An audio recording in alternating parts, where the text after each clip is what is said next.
In the middle of a business meeting, an unexpected call breaks the silence with a desperate plea.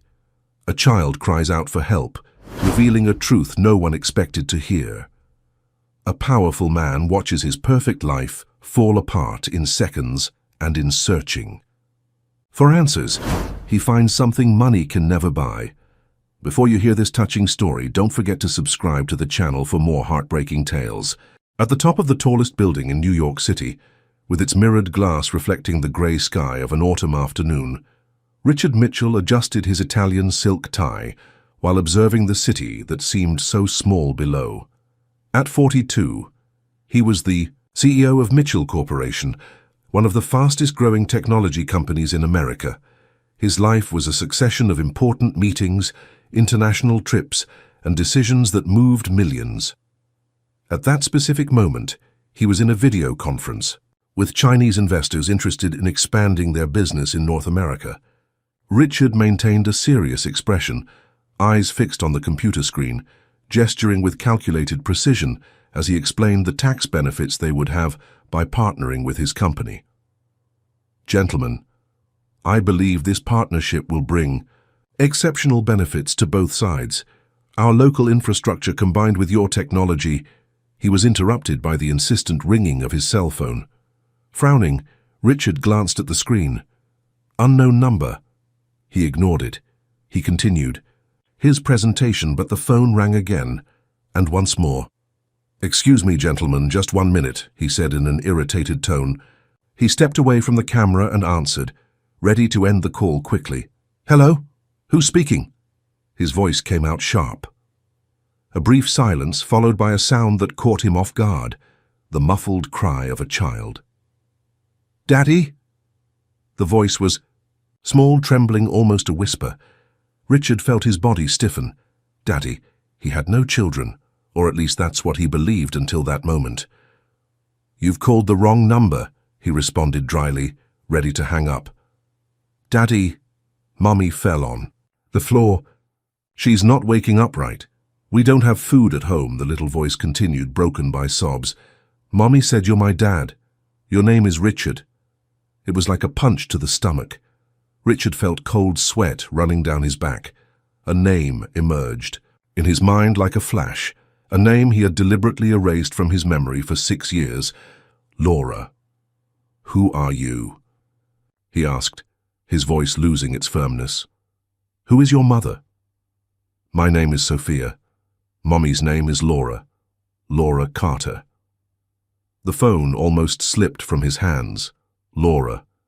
The Laura he met when he was just an ambitious manager before the meteoric rise in the company. The Laura with whom he had an intense and brief romance in Clear Waters, a small town in Virginia, where he was supervising the installation of a branch. The same Laura he left behind when he received a promotion offer in New York. The Laura to whom he promised he would return but never did. The Laura whose messages and letters he gradually began to ignore until they stopped coming. "Where are you?" he asked, his voice now almost unrecognizable to himself. "In the yellow house. On Palm Street. Mommy won't wake up right. I'm hungry, Daddy." Richard looked at the conference room, where the faces of the Chinese businessmen were watching him with confused expressions through the screen. His mind, normally so focused, seemed to be working in slow motion. "Sophia, can you call emergency?" "Services, dial 911. I already tried, nobody answers. Mommy's phone is out of minutes. I could only call you because I found your number in her contacts." Richard felt a lump in his throat. 6 years. The girl would be around 5 years old. The dates matched up. Could it be true? "I'm going to send someone there right away. Don't worry, you'll be okay."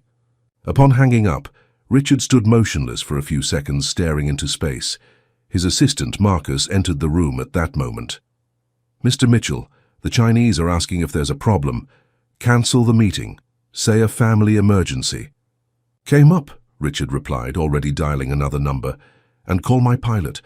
I want the helicopter ready to take off in 15 minutes.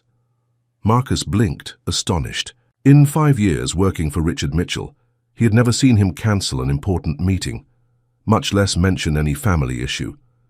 As far as he knew, his boss was completely dedicated to work, without a wife, children, or any ties that might distract him. Yes, sir, any specific destination. Clear Waters, Virginia. And Marcus, I need you to contact my private investigator right away. I have an urgent job for him. As Marcus hurried out to follow orders, Richard opened a locked drawer in his desk. Inside, a wooden box held memories he had sworn never to revisit. With trembling hands, he removed an old photograph, him and Laura smiling in front of a small yellow house. He was wearing a red cap she had given him as a gift. While waiting for information from the investigator, Richard packed his briefcase. In less than 20 minutes, he received the confirmation he feared. Laura Carter still lived in the same house in Clear Waters. She had a daughter named Sophia, 5 years old, registered only with the mother's surname. Records indicated that Laura was experiencing financial difficulties, surviving as a freelance seamstress. The helicopter journey took less than 2 hours. Throughout the trip, Richard remained silent, looking out the window without really seeing the passing landscape. His mind was in a whirlwind of memories and guilt. He remembered the last time he saw Laura, the promises he made, the letters she sent in the first few months that he never answered. Career came first, always. That's what he told himself when he decided to cut that chapter from his life. The first weeks without Laura were difficult. He missed her smile, her simplicity, how she made him feel human amid the coldness of the corporate world. But New York swallowed him, ambition consumed him. And with time, Laura became just a distant memory, a name he didn't allow himself to pronounce. The helicopter landed at the small Clear Waters airport. Their car was already waiting for him. Richard gave the address to the driver and tried to mentally prepare for what was to come. As they drove through the streets of the small town, memories invaded his mind. Not much had changed. The same squares, the same modest shops, the same tranquil rhythm that once suffocated him for being so different from the bustle he sought. When the car stopped in front of the yellow house on Palm Street, Richard felt his heart race. The house was visibly more worn than in his memories. The paint was peeling on the walls. The small garden that Laura loved so much was practically abandoned. And at the front door, an ambulance parked with its lights on. Richard jumped out of the car and ran to the entrance. A paramedic was coming out carrying a child in his arms, a small girl with curly brown hair and frightened eyes. The same blue eyes as Laura. "Sophia," he called, and the girl turned her gaze to him, confused. "Who are you, sir?" asked another paramedic who was coming right behind. Richard hesitated for a second. "I'm the girl's father. I received a call." "Just in time, sir. The mother is dehydrated and malnourished. We're taking them both to the municipal hospital. You can accompany us if you'd like." Richard looked again at the girl. Her face had traces of him. The shape of the chin, the arched eyebrows. He felt a lump in his throat. "Are you Daddy?" asked Sophia, still in the paramedic's arms. He couldn't answer. He just nodded, feeling an unknown emotion take hold of him. In the ambulance, he tried to hold Sophia's small hand, but she recoiled, insecure. "I want to stay with Mommy," she said, pointing to the stretcher where Laura was being accommodated. Richard observed her from a distance, stunned by the transformation. Laura, who was once full of life, with the brightest smile he had ever seen, now looked like a shadow of herself. Too thin, pale, with deep dark circles. Her blue eyes, once so vibrant, were half closed as she received an IV. At the hospital, Sophia refused to be separated from her mother. The doctors assured that the girl was fine, just frightened and hungry. Laura, on the other hand, would need to stay hospitalized for a few days. Malnutrition, severe anemia, exhaustion. Richard sat in the waiting room feeling completely out of place. He who commanded an international company, who made decisions involving millions in seconds, now didn't know what to do in front of a 5-year-old girl who could be his daughter and a woman he had abandoned. 2 hours later, a nurse approached. "Patient. Laura Carter is conscious now and asked to speak with you." Richard followed the nurse to the room where Laura was hospitalized, his heart beating hard against his chest. Sophia was sleeping in an armchair next to the bed, wrapped in a thin hospital blanket. And then, after 6 long years, Richard looked into Laura's eyes again. There was no longer the sparkle of love, just a mixture of exhaustion, hurt, and something he couldn't immediately identify. "Why did you come?" Laura's voice came out weak but firm. "Sophia called me, said you were unwell." Laura shifted her gaze to the sleeping daughter.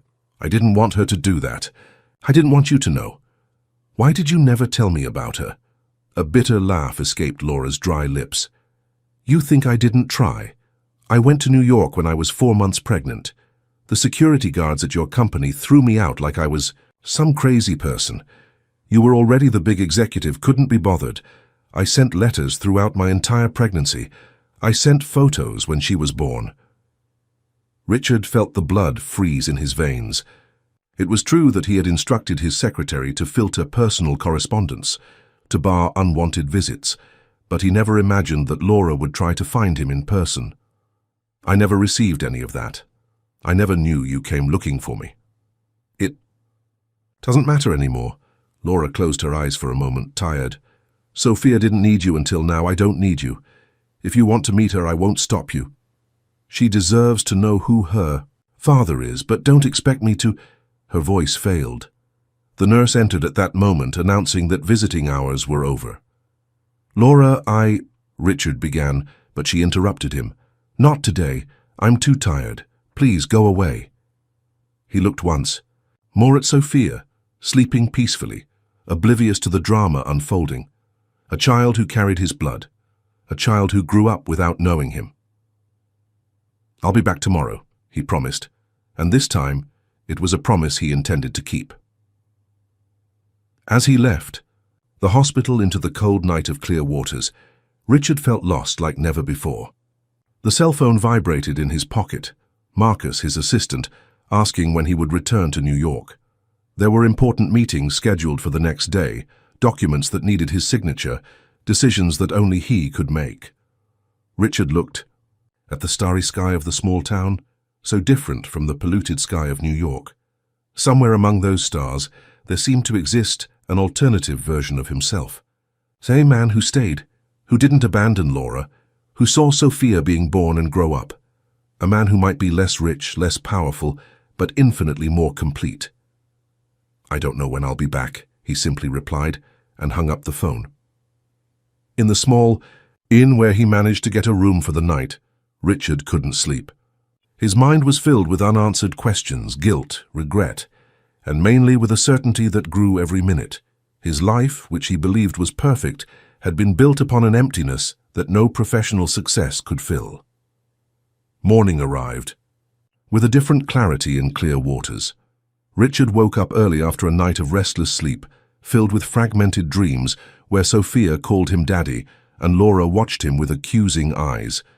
He dressed mechanically, opting for a simple shirt and jeans he had bought at the only store open the night before, a look quite different from the impeccable suits he used to wear in New York. Before leaving the inn, he called Marcus, his assistant. The man seemed distraught by his boss's absence. "Mr. Mitchell, the Chinese investors are demanding to reschedule the meeting for today.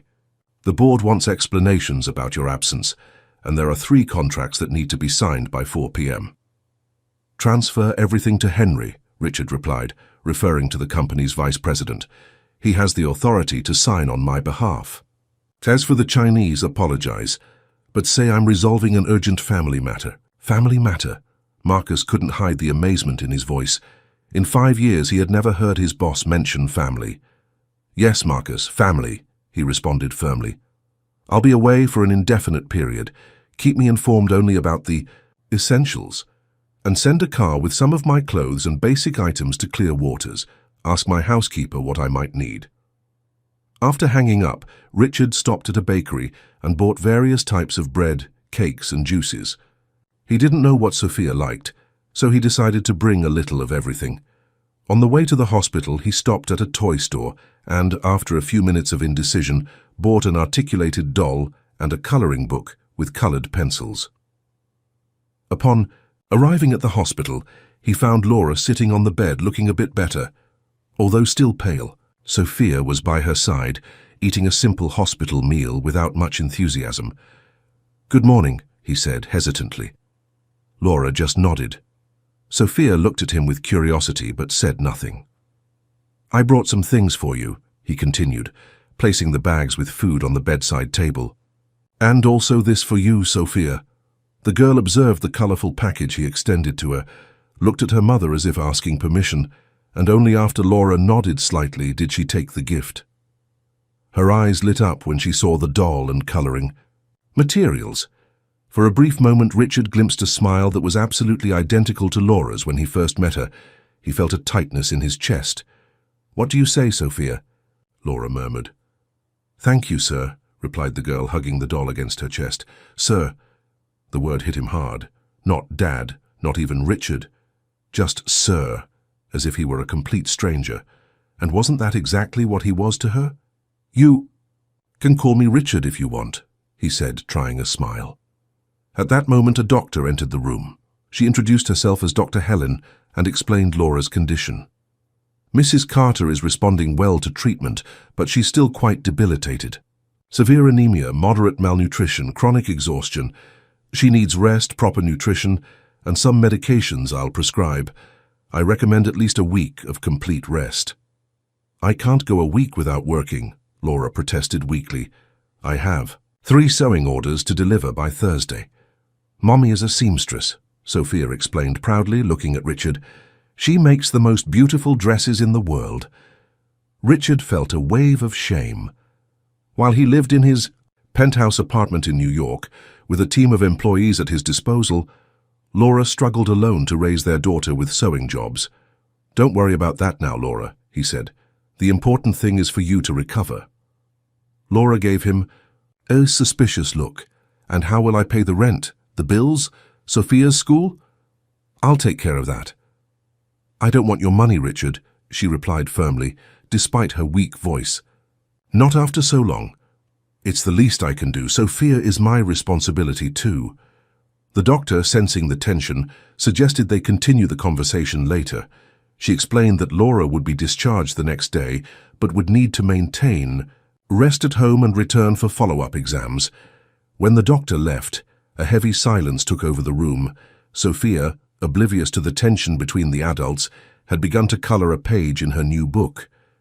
Richard observed her, marveled at each small gesture, trying to find traces of himself in the girl. "Why did you never answer my letters?" Laura finally asked, in a low voice so Sophia wouldn't hear. Richard took a deep breath. "I never received them, Laura. I'm being sincere. When I was promoted, I delegated to my team to filter personal correspondence. I was obsessed with work. With the company's growth, it was wrong, I know, but I swear I didn't know about Sophia. And when I went there, I explained to 3 different people that I needed to speak with you about something important. The security guards and receptionists have orders to bar people without appointments, especially when they seem poor and desperate." Laura completed bitterly. Richard didn't respond immediately. There was no justification for what happened. "I became someone different, Laura. Someone I'm not proud of being. I put the company above everything and everyone." Laura shifted her gaze to Sophia, who was now completely absorbed in her drawing. "She's been asking about her father since she started talking. At first I said you were working very far away, then that we couldn't see you. Eventually, she hesitated. I said you didn't know about her, that you had gone away before I discovered the pregnancy. It was easier than explaining that you simply didn't care." The words hit him like a physical blow. "I know I don't deserve it, but I'd like to get to know her, to be part of her life somehow." Laura studied him in silence for a long moment. "You'll leave in a few days. You'll return to your world of successful executive in New York and she'll suffer another loss. I can't allow that. I'm not leaving," he stated with a conviction that surprised him. "Not until we resolve this. Not until I'm sure that both of you are okay." Before Laura could respond, Sophia approached, showing the drawing she had made. 3 stick figures. "This is you," she pointed to the larger figure. "This is Mommy and this is me. Are we a family?" Richard felt his throat tighten. He looked at Laura, who had teary eyes. "Sophia, remember what we talked about?" Laura said softly. "Richard he is your biological father, yes, but he has a life different from ours." But he came when I called, Sophia argued with the simple logic of a 5-year-old.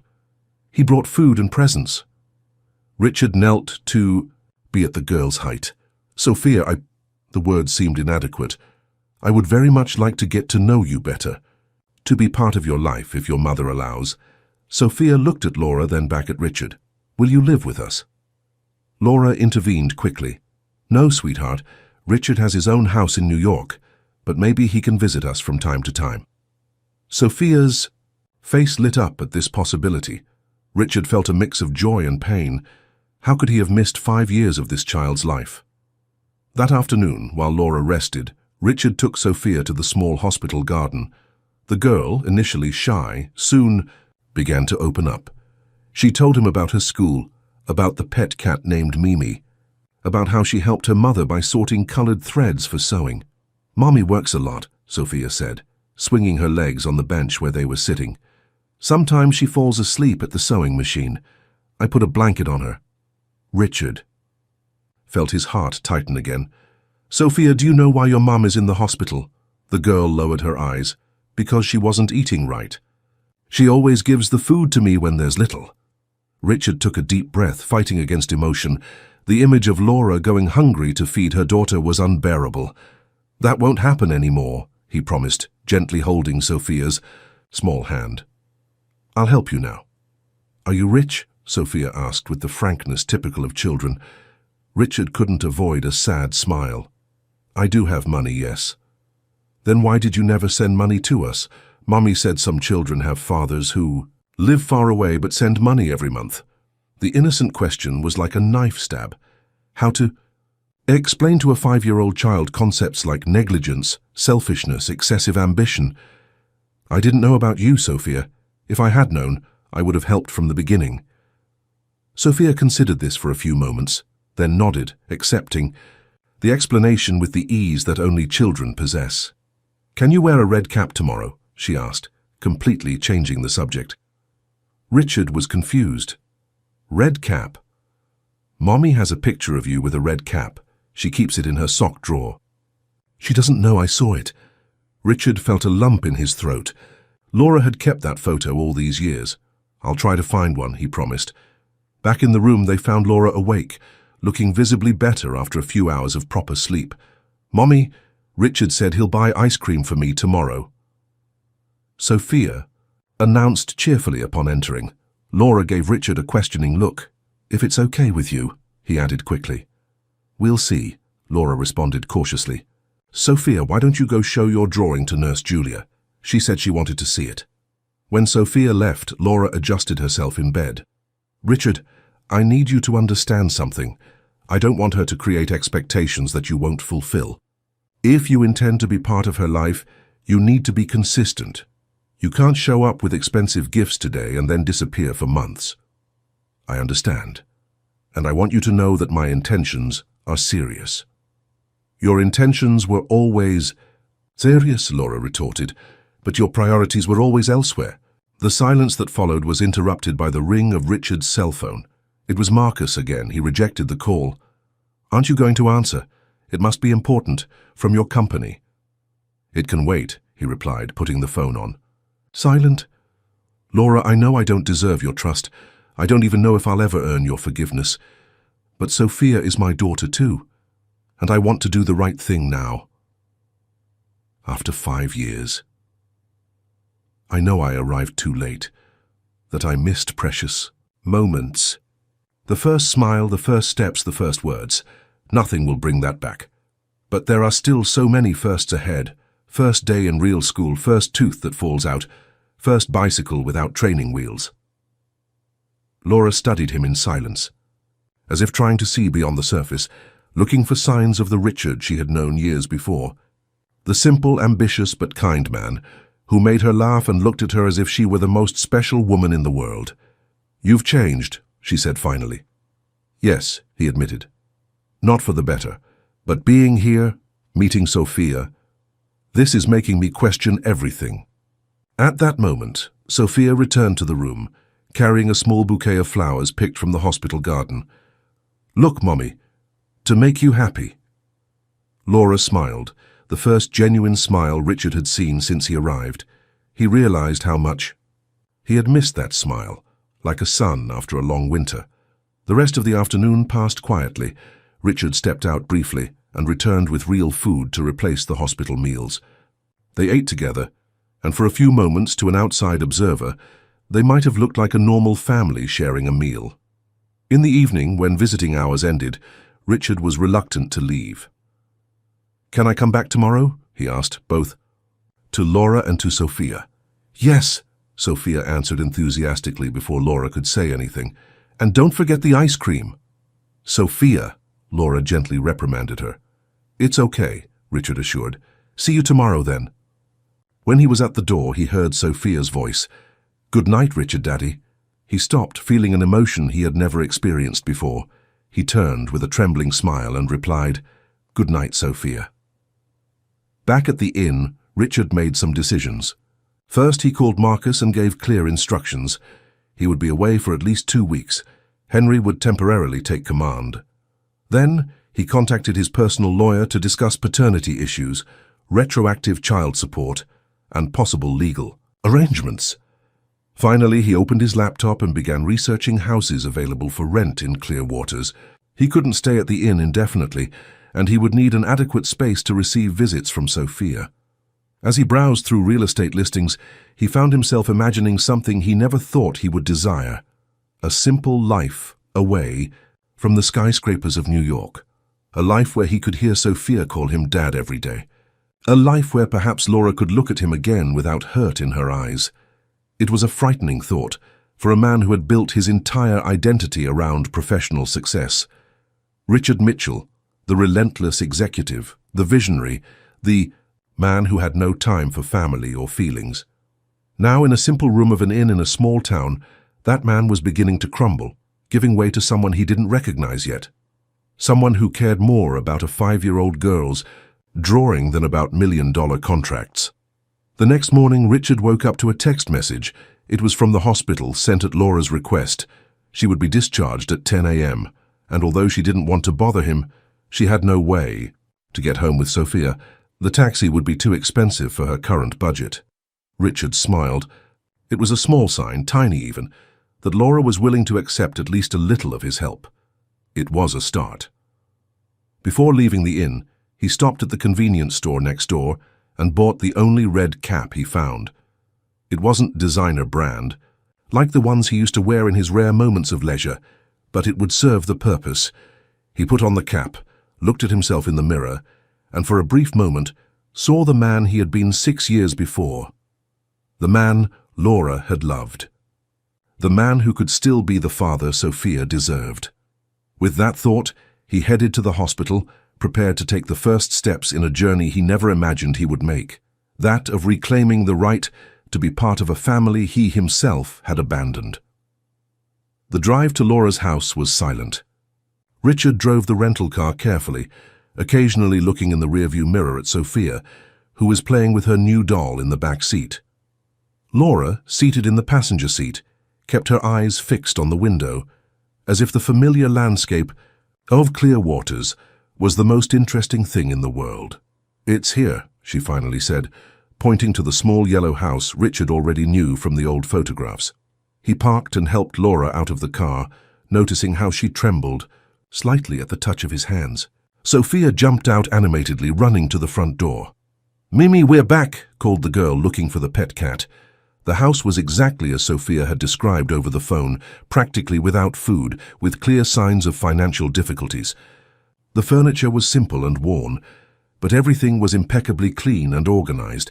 In one corner of the living room, an old sewing machine stood out, surrounded by colorful fabrics and partially finished clothing items. "You can leave me on the sofa," Laura asked, still too weak to walk alone for very long. "Sophia, show Ree your father where the kitchen is, please." Richard felt a tightness in his chest upon hearing Laura refer to him as Sophia's father. It was the first time she had done so. In the modest kitchen, he opened the refrigerator and found only some wilted vegetables and a little milk. The pantry wasn't much better. Some packets of pasta, rice, and few cans of food. "I'll go grocery shopping," he announced upon returning to the living room. Is there a good market nearby? Laura nodded. St. Joseph's Supermarket, 3 blocks from here. But you don't need to. Yes, I do, he interrupted gently. You need food, and the doctor was clear about your nutrition. I'll buy what's necessary. Before Laura could protest, Sophia pulled Richard by the sleeve of his shirt. Can I go too? Please? I know everything Mommy likes. Richard looked at Laura, silently asking for permission. She hesitated, but eventually agreed with a sigh. Behave yourself, Sophia, and don't ask for too many things. The trip to the supermarket with Sophia was a revealing experience for Richard. The girl knew every aisle, indicating exactly what her mother used to buy when she had money, as she innocently said. His heart tightened every time Sophia mentioned items they rarely could have. Chocolate, yogurts, better cuts of meat. Mommy said meat is too expensive. We eat more chicken and eggs, explained Sophia as Richard put steaks in the cart. And what do you like to eat most? He asked, trying to keep his voice light despite the lump in his throat. Lasagna. Sophia's eyes sparkled. Mommy makes it on my birthday, but only once a year because cheese is expensive. Richard filled the cart with much more than necessary: fresh foods, hygiene products, cleaning supplies, and yes, ingredients for lasagna. Sophia was especially excited when he asked what dessert she would like. Can we buy chocolate ice cream? Real ones, not those in little bags. When they returned to the house, Laura was asleep on the sofa. Richard and Sophia unloaded the groceries in silence, with the girl helping to put everything in the right places. He noticed that she stretched on her tiptoes to reach the higher shelves. Let me put those away, he offered, taking the heavier items. You don't know where things go, Sophia responded, still hesitant about how to address him. You can teach me. As they arranged the kitchen together, Richard noticed that Sophia chatted more and more comfortably, telling stories about school, about the dresses her mother sewed, about the cat Mimi, who was now sleeping curled up next to Laura. When Laura woke up, she found the kitchen transformed, refrigerator and cabinets full, and Richard preparing dinner under Sophia's attentive supervision. What's happening here? She asked, still sleepy. We're making lasagna, Mummy. Richard, Daddy bought everything. Laura tried to get up, but she was still weak. You shouldn't have bought so many things, Richard. We can't. Consider. Here in advance on child support, he responded without taking his eyes off the sauce he was preparing. My lawyer is already taking care of the documentation. Sophia will be entitled to everything she didn't have in these years. Laura didn't respond immediately, observing how happy Sophia seemed helping Richard in the kitchen. It was an image she had dreamed of many times, her daughter with her father sharing everyday moments. Thank you, she finally said in a low voice. Dinner was surprisingly pleasant. Sophia talked non-stop, happy with the lasagna and with her father's presence. Laura, although still reserved, smiled a few times. Richard observed the two, wondering how he could have lived so long without knowing of the existence of this family. His family. Where are you going to sleep? Asked Sophia when they finished eating. The question caught the adults by surprise. I'm staying at the inn downtown, Richard answered. But that's far, protested Sophia. You can sleep here. We have an extra mattress. Laura intervened quickly. Sophia, Richard has his own space. Besides, our house is very small. But what if you need help during the night, Mummy? You're still sick. Richard noticed the impasse and suggested a solution. I can stay on the sofa tonight if Laura agrees. Just to ensure that you two are okay, tomorrow I'll return to the inn. Laura hesitated, visibly uncomfortable with the idea, but the logic was irrefutable. She was still weak, and having someone nearby could be useful. Just for tonight, she finally agreed. After Sophia was put to bed, Richard and Laura sat on the small front porch. The silence between them was charged with memories and unspoken words. She's amazing, said Richard, breaking the silence. You've done a wonderful job, Laura. I did what any mother would do. No, you did much more. You raised an intelligent, kind and strong girl completely alone while struggling to survive. That's extraordinary. Laura lowered her eyes, uncomfortable with the praise. I had no choice. We all have choices. I chose the wrong path. You chose the right one. The Silence returned lighter this time. The lights of the small town twinkled in the distance, and the sky was full of stars, a luxury rarely visible in New York. "What do you intend to do now, Richard?" Laura finally asked. "How long will you stay here playing family before returning to your real life?" The direct question hit him like a punch. "I'm not playing anything. Sophia is my daughter. I want to be part of her life." "How? Visiting once a month, sending money? She needs a present father, not a man who appears from time to time with expensive gifts." "I'm thinking about renting a house here," Richard revealed, "staying for a while, getting to know Sophia properly, seeing how I can reconcile my life in New York with my responsibilities here." Laura stared at him surprised. "Are you serious? You would leave everything behind, your company, your lifestyle?" Richard sighed. "I don't know how it will work in the long term, but I know I can't go back to being the man I was before. Meeting Sophia changed something in me, and seeing you again too." Laura looked away, visibly uncomfortable with the direction of the conversation. "Richard, don't confuse things. What we had ended a long time ago. We're only talking about your role in Sophia's life. I know, I'm not expecting anything from you, Laura. I just want a chance to be a good father." The next morning, Richard woke up to the sound of laughter. In the kitchen, he found Sophia helping Laura prepare breakfast. The mother still looked fragile but was visibly better after a night of adequate sleep and a nutritious meal. "Good morning," he greeted, feeling strangely at home in that simple kitchen. "Richard, Daddy, I made a drawing for you." Sophia ran to fetch a sheet of paper. The drawing showed 3 stick figures, a large one wearing something red on his head, clearly him with the cap, a medium figure with long hair, Laura, and a small one between them, Sophia. The 3 figures holding hands under a big yellow sun. "It's our family," explained Sophia. Richard felt a lump in his throat when he realized that Sophia had written family at the top of the paper with childish, colorful letters. He looked at Laura, who was observing the scene with an unreadable expression. "It's beautiful, Sophia. Can I keep it?" "Yes, you can put it in your house in New York." After breakfast, Richard explained that he needed to resolve some issues. "I'm going to look for a house to rent here in Clear Waters. I can't stay at the inn indefinitely." Laura seemed skeptical. "You're really going to stay?" "For as long as necessary. I also need to establish how my remote work will be. I have a company to manage, even from a distance." While Richard talked about his plans, Sophia was drawing peacefully at the kitchen table. Suddenly, she raised her head. "If you're going to live here, can you take us to the park? Mommy never has time." "Sophia," Laura gently reprimanded her, "Richard will have his own obligations." "Actually," he smiled, "I'd love to take you to the park as soon as you're feeling better, Laura." In the weeks that followed, Richard established a new routine.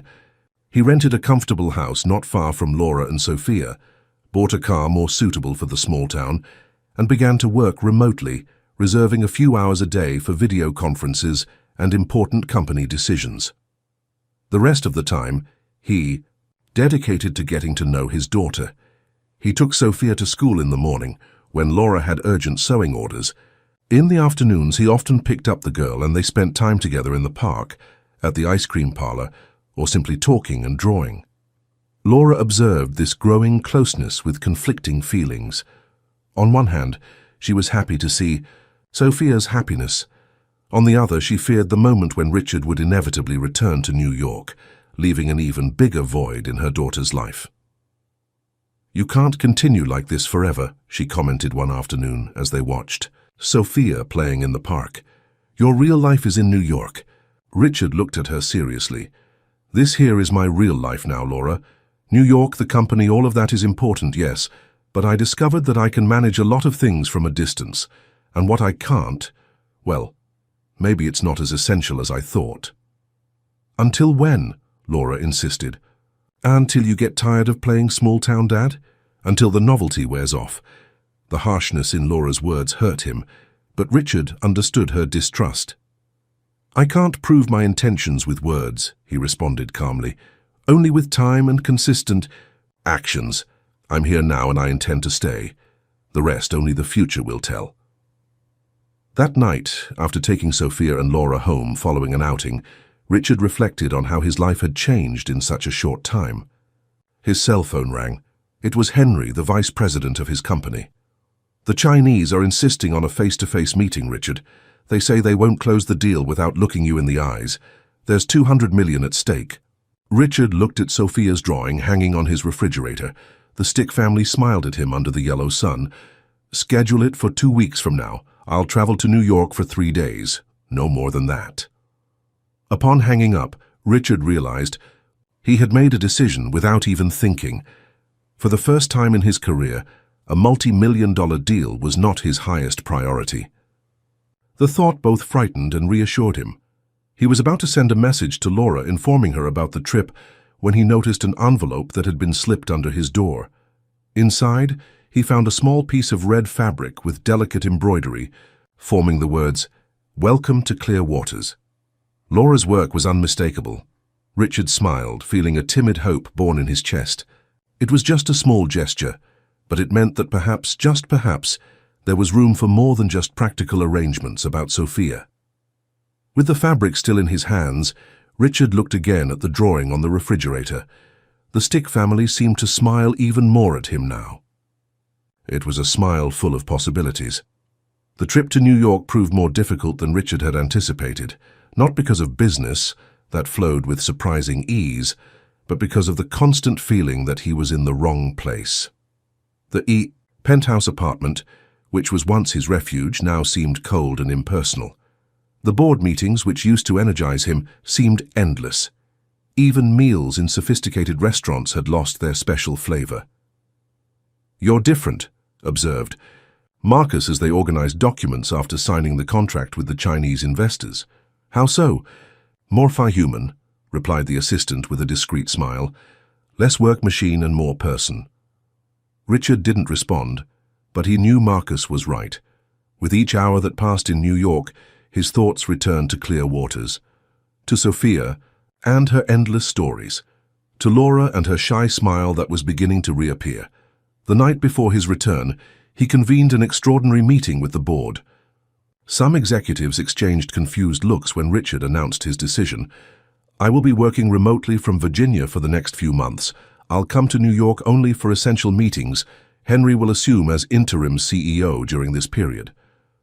"Is this some kind of sabbatical?" asked one of the directors, clearly concerned. "It's a restructuring of my life," Richard responded with a frankness that surprised everyone, including himself. "I recently discovered that I have a 5-year-old daughter. I need to be present in her life." The silence that followed was broken by Henry. "Well, it was about time you developed a life beyond these glass walls. Count on me." Other directors expressed support, some genuine, others out of convenience. Richard knew there were silent bets on how long this family phase would last before he returned to his usual routine. When he finally returned to Clear Waters, he was greeted by Sophia at the door of her house with a tight hug. "I thought you had gone away forever, like in the stories," she exclaimed, clinging to his neck. "What stories?" he asked, intrigued. "The ones from school. Fathers always go away in sad stories." Richard felt a tightness in his chest as he realized Sophia's deeply rooted fear, even after weeks of constant companionship. "I will always come back," he promised, looking into his daughter's eyes. "Always. Sometimes I may need to travel, but I'll return to you."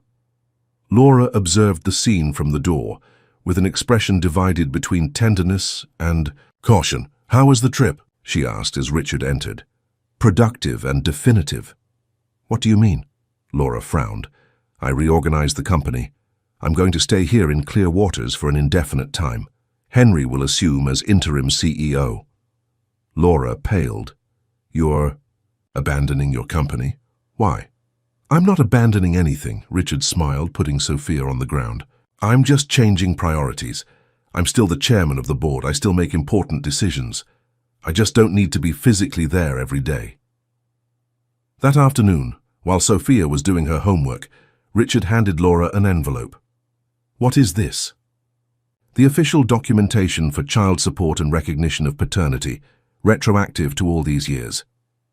Laura opened the envelope with trembling hands. When she saw the amounts, she almost dropped the papers. This is a lot of money. It's what Sophia would have been entitled to if I had been present from the beginning. I can't go back in time, but I can try to compensate. Laura swallowed hard, visibly emotional. This would change everything. We could move to a better house. Sophia could have music lessons like she always wanted. I could buy new machines for my workshop. It's the least I can do, Richard responded, relieved to see Laura's positive reaction. But there's one more thing I want to discuss. Laura raised her eyes, suspicious. What? I want Sophia to have my surname, officially, if you agree. Of course. The silence that followed was long. Laura finally nodded. Sophia deserves that, deserves to be fully recognized. The following weeks brought significant changes. Laura began looking for a larger house, more comfortable for her and Sophia. Her small sewing business was also growing, with new machines and materials that allowed her to accept more orders. Richard, in turn, had established an efficient routine. In the morning, he worked on video conferences and corporate matters. In the afternoon, he dedicated himself entirely to Sophia. Swimming lessons, park outings, help with homework. Gradually, a new family dynamic began to establish itself. Although Laura and Richard were not romantically involved, they developed an increasingly harmonious partnership in raising Sophia. On a Sunday afternoon, as Richard grilled meat on the barbecue he had installed in the yard of his rented house, he observed Sophia playing on the grass with other neighborhood children. Laura was setting the table, humming softly. She's happy, commented Richard, turning the steaks. I've never seen her so radiant. Laura followed his gaze to Sophia. Yes, she is. Having you in her life has made a huge difference. And you? Richard risked asking, how do you feel about all these changes? Laura hesitated before answering, relieved for the most part. The financial pressure was always overwhelming. Raising a child alone, working day and night. There were days when I didn't know how I would continue. I'm sorry I wasn't here. I was sorry too, Laura admitted, surprising him with her honesty. For a long time I nurtured so much anger toward you. I imagined finding you one day and pouring out all my resentment. But now, Laura smiled slightly. Now I'm just trying to move forward. For Sophia. For myself too. The moment was interrupted by Henry's arrival, whom Richard had invited to meet his daughter. The executive seemed out of place in clear waters, with his Italian suit and polished shoes, but was soon won over by Sophia's natural charm. She looks just like you, commented Henry later, as they had a beer after lunch, especially when she furrows her brow in concentration. Richard laughed. Everyone says that. I think it's the only physical characteristic she inherited from me. In the rest, she's Laura in miniature. Henry looked discreetly at all. Laura, who was talking with Sophia a few meters away. And how are things between you two? Richard shook his head. They aren't. We're just parents of the same child now. Are you sure? Henry raised an eyebrow. Because the way you look at her tells another story. Before Richard could protest, Sophia came running. Daddy, can I show Uncle Henry my new room? Mommy said yes. Of course, Princess, replied Richard, watching Sophia drag Henry by the hand to the new house that Laura had bought 2 streets below. When they were alone, a comfortable silence settled between Richard and Laura. Henry seems to be a good man, she commented. The best. He's keeping the company running perfectly while I'm here. And don't you miss it. The adrenaline, the important decisions, the power. Richard reflected for a moment. Sometimes. It would be a lie to say I don't. But I discovered that there's a different satisfaction here. Less intense, perhaps, but more lasting, more real. Laura studied him curiously. I never imagined you could change so much. Neither did I, admitted Richard. But maybe I haven't really changed. Maybe I've just found a part of me that was dormant. Richard's phone rang, interrupting the moment. It was New York, an emergency with an important client. He answered efficiently, giving clear and precise instructions. Laura observed him working, impressed by his ability to switch between the affectionate father and the determined executive. When he hung up, Richard looked concerned. "I need to go back to New York tomorrow. An important client is threatening to break the contract." Laura's smile diminished slightly. "For how long?" 2 or 3 days at most, I promise." Laura nodded, trying to hide her apprehension. "Sophia will miss you. She was counting on the zoo trip next weekend." "I'll be back in time," assured Richard. I would never break a promise made to her. That night, as he said goodbye to Sophia, Richard felt a tightness in his chest, seeing his daughter's worried expression. "You will come back, right?" she asked, clutching her teddy bear. "I will always return to you, Sophia, always." "Promise?" "Promise. And you know what?" Richard took a small, colourful child's phone from his pocket. "This is just for you. It has only 2 numbers, mine and Mommy's. You can call me whenever you want." Sophia's eyes lit up. "My own phone, just like Mommy's." Laura, watching from the door, shook her head with a smile. "Now she won't leave you in peace." "That's exactly what I want," replied Richard, kissing his daughter's forehead. The next morning, before leaving for New York, Richard stopped by Laura's house to say goodbye. He found her working at her sewing machine, surrounded by colourful fabrics. "Just came to say goodbye," he said, standing at the door of the small workshop she had set up in the extra room of the new house. Laura looked up from her work. "Sophia has already gone to school. The neighbour took her today." "I know, I stopped by there earlier to say goodbye." Richard hesitated. "Actually, I came to say goodbye to you too." Laura seemed surprised. "Oh, well, have a good trip then." Richard didn't move, still standing at the door. "When I return, I'd like to invite you to dinner, just the 2 of us." Laura froze, the needle of the machine suspended in air. "Like a date?" "If you want to call it that," Richard shrugged, trying to appear casual despite his racing heart. "I think we deserve a chance to get to know each other again, as adults, as different people than we were 6 years ago." Laura didn't respond immediately, her fingers nervously playing with the fabric. "I think that could be interesting," she finally said, a light blush colouring her cheeks. Richard smiled, feeling a hope he hadn't experienced in a long time. "Then it's a date," he confirmed, leaving before he lost his courage or his flight. During the entire journey to New York, Richard wondered if he wasn't making a mistake. Maybe it was precipitous to suggest something beyond the cordial relationship they had established. Maybe Laura had only agreed out of politeness. But for the first time in years, Richard was willing to risk something truly important. Not a business merger or $1 million contract, but something infinitely more valuable and fragile. The possibility of a complete family. And with that thought, as the plane cut through the sky toward New York, Richard began mentally to elaborate plans to permanently transfer the headquarters of his company to Richmond.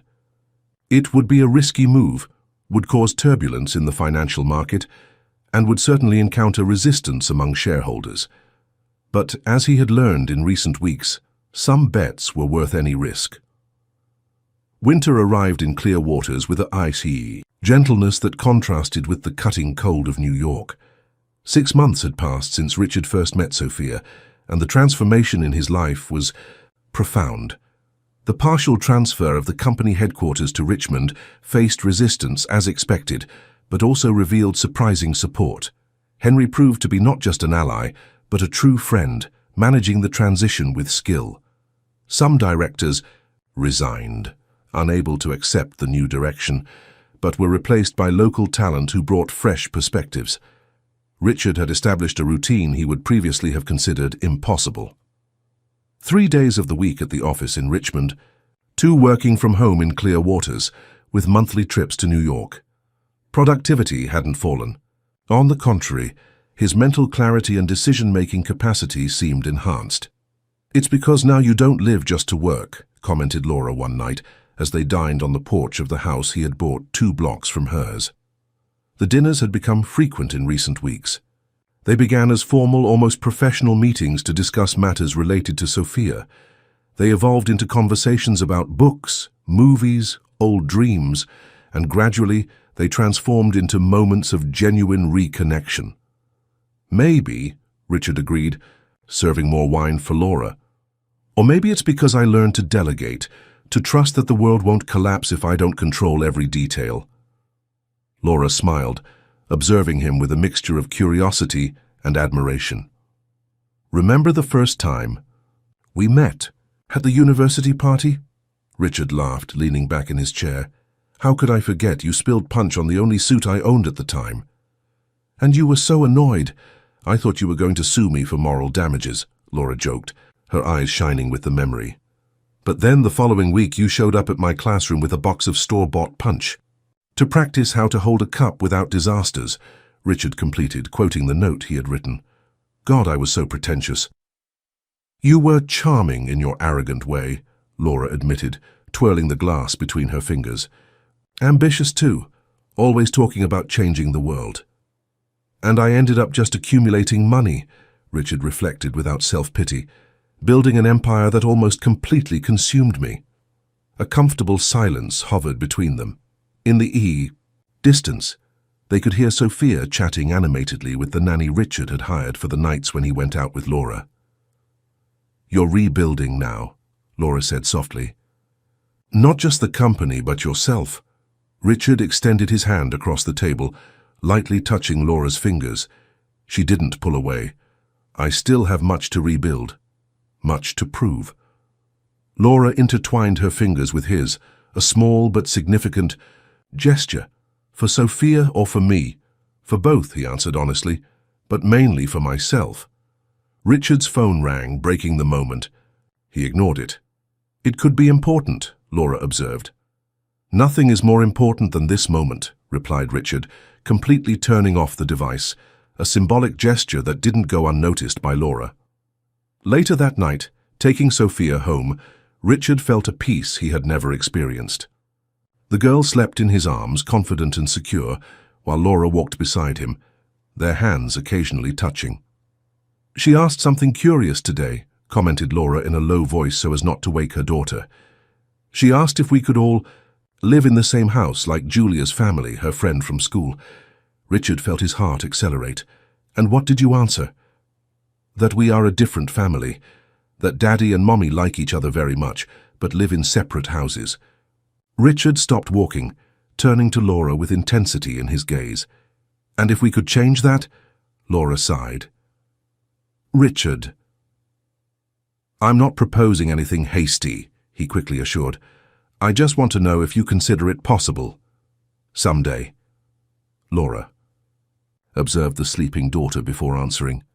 When you came back, I swore I would never allow my heart to get involved again, that it would be just for Sophia, just a parental partnership. I know. But you've changed.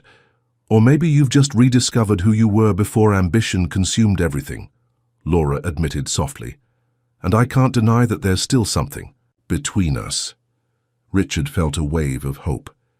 So, this is a maybe. Laura smiled. It's a let's take one step at a time. And that night marked a definitive turning point. The dinners became more frequent, the touches less hesitant, the conversations deeper. Until on a Saturday afternoon, 3 months later, Sophia made the announcement during lunch in the park. I've decided something very important, she declared with the solemnity that only a newly turned 6-year-old can exhibit. What, princess? Asked Richard, interrupting the sandwich preparation. You two need to get married, like in the movies. Laura choked on her juice, while Richard froze with the butter knife in the air. Sophia, Laura gently reprimanded, her cheeks flushed. These things aren't decided like that. Why not? Challenged the girl. Daddy already sleeps at home almost every day, and you kiss when you think I'm not looking. Richard couldn't contain his laughter. She's right, you know, he commented, turning to Laura. About the logic, at least. Laura shook her head, a reluctant smile forming on her lips. Don't encourage this conversation. But Richard suddenly became serious. What if it's not just conversation? Laura's eyes widened when he, in an unexpected but clearly planned move, took a small box from his jacket pocket. I didn't plan to do this here today, he quickly explained. I had a whole romantic dinner prepared for next weekend, but our daughter, as always, decided to speed things up. Sophia watched the scene with eyes bright with expectation. Richard, what are you doing? Laura asked in a whisper. I'm following the advice of the wisest person I know, he responded, kneeling on the park grass. Laura, I know we're still getting to know each other, rediscovering each other. I also know that I hurt you in the past in ways that no apology will ever completely erase. Laura paled, while curious people in the park began to notice the scene. But these last months have shown me that I never stopped loving you, continued Richard, opening the box to reveal a simple but elegant ring with a single blue stone. And that the biggest mistake of my life was not just abandoning Sophia without knowing, but consciously losing you. Would you accept rebuilding our story, now with open eyes and the right priorities? Silent tears began to roll down Laura's face. This is crazy, she murmured. It's the first truly wise decision I've made in years, countered Richard, still kneeling, his heart beating erratically. Sophia, unable to contain herself, was jumping beside them. Say yes, Mummy, say yes! Laura laughed through the tears, looking from the enthusiastic daughter to the man kneeling before her. This is not a decision to be made under pressure, she finally said, wiping away the tears. Especially with such a persuasive audience. Richard's heart momentarily sank. I understand if you need time. I don't need time, Laura interrupted him, extending her left hand. I just need you to promise that with us it will be different. That we won't be sacrificed on the altar of your ambition. I promise, Richard responded with fervor, sliding the ring onto Laura's finger, with all my soul. Sophia clapped enthusiastically when they kissed, and soon the other park visitors joined in a wave of applause and congratulations. I knew it would work out, exclaimed Sophia, hugging them both. Now we're a real family. Laura and Richard exchanged emotional looks over their daughter's head. We were always a family, Laura gently corrected. We just needed to find our way back to each other. The wedding took place 6 months later, in an intimate ceremony in the gardens of the new house they bought together. A spacious property on the outskirts of clear waters, with a large yard for Sophia to play and a bright workshop for Laura to expand. Her fashion business that was now gaining regional recognition. Henry came from New York to be the best man. Marcus brought his wife and children, who soon became inseparable friends with Sophia. The small office for Richard on the ground floor allowed him to balance work and family without sacrificing either. At the reception after the ceremony, as he watched Laura dancing with Sophia, Richard was approached by Henry. I never thought I'd live to see this day, commented his friend, handing him a glass of champagne. Richard Mitchell, the business shark, tamed by a 6-year-old girl. Richard laughed. Tamed isn't the word. Humanized, perhaps. Are you happy? Henry asked more seriously. Richard observed the garden full of loved ones, the radiant wife, the bouncing daughter. More than I imagined possible, he admitted. And more importantly, I'm at peace. That constant hunger, that emptiness I tried to fill with more work, more money, more power, it simply disappeared. The board is pressuring for you to fully return to New York, Henry informed. Garcia especially thinks the company needs its founder in direct command. Richard nodded, already expecting this. My answer remains the same. I will make regular trips, participate in strategic decisions, but my main office continues to be in Richmond, and my home here in clear waters. If this is not acceptable, I am prepared to permanently resign from the presidency. Henry smiled. That's what I told them. And for your information, the stocks have risen 12% since you implemented this new structure. I think you've discovered something many executives never understand. What?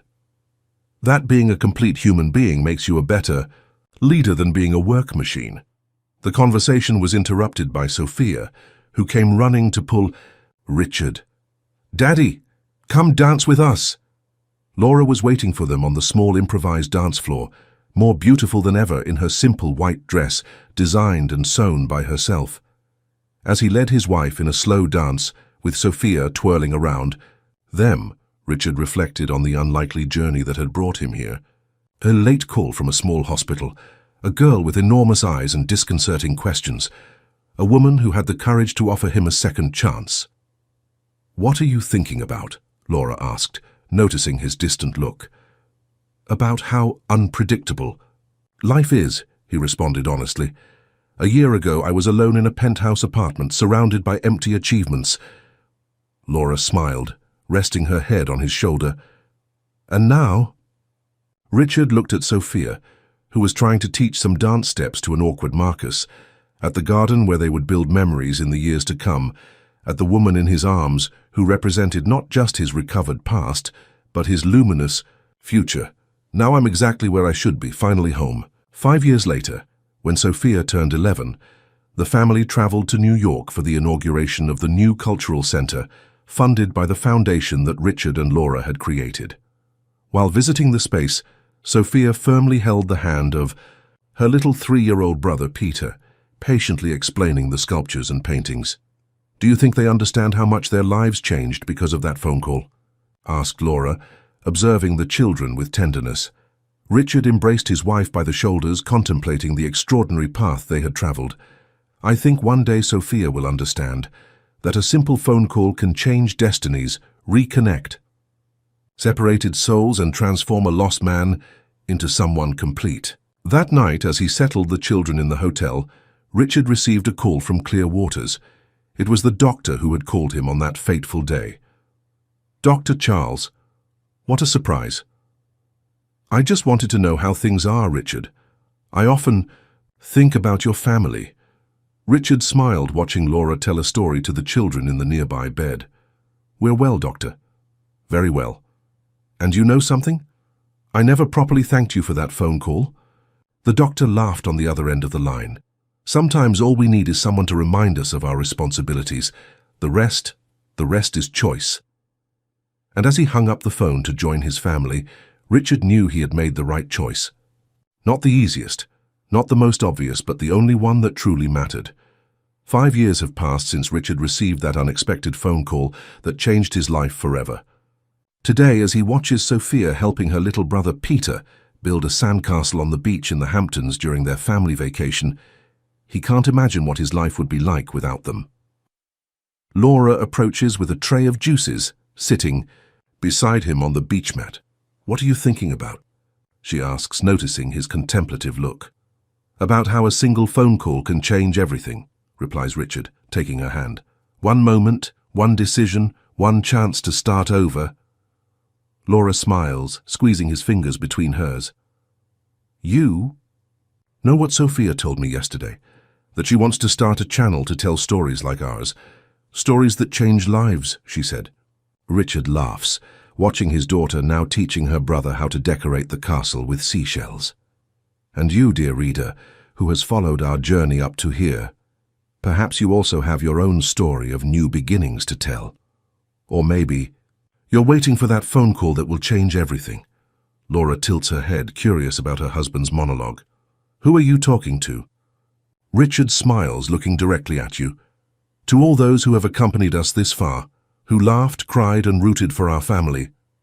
Dear readers and listeners, if the story of Richard, Laura, and Sophia touched your heart, don't let it end here. Subscribe to our channel to receive new stories of love, redemption, and second chances each week that might inspire your own journey. Just as Richard needed to make the decision to answer that call to discover a new path, you can also make a choice now. Leave your like if this story made a difference to you, share it with someone who needs hope, and most importantly, tell us in the comments, what was the phone call that changed your life? Life, as we learned with Richard and Laura, is made of unexpected connections and new chapters, and we want to continue